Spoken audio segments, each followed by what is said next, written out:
Alors pourquoi, à Anticor, nous sommes partisans du référendum d'initiative citoyenne? C'est évidemment une façon d'améliorer la démocratie, mais je crois que c'est aussi une façon d'améliorer l'éthique dans la vie publique. Pourquoi?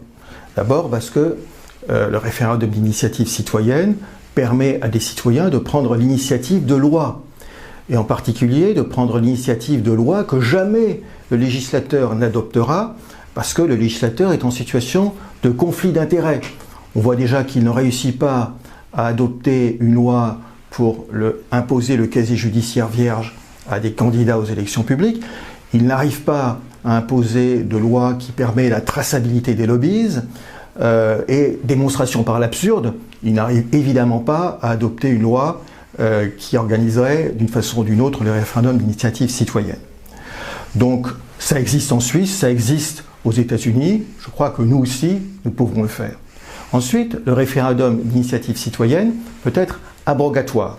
Autrement dit, il y a aujourd'hui des lois que d'aucuns qualifient de scélérates, comme la loi sur le secret des affaires, comme la loi sur la restriction du droit de manifester.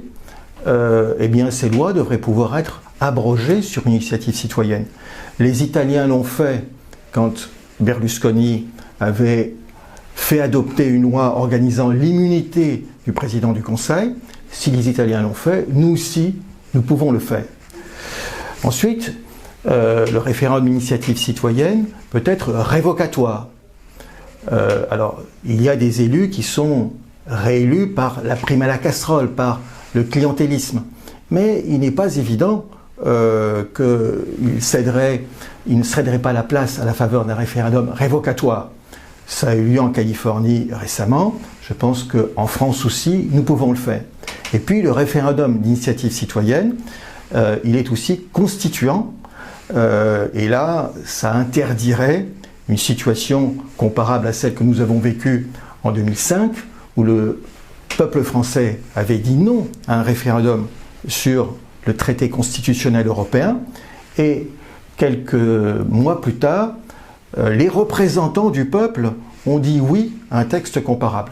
Ce type de trahison ne serait plus possible, et finalement, d'une certaine façon, le référendum d'initiative citoyenne, ce n'est jamais que l'application de ce qui est proclamé dans l'article 2 de notre Constitution. Quel est le principe de la République? Le gouvernement du peuple, par le peuple, pour le peuple.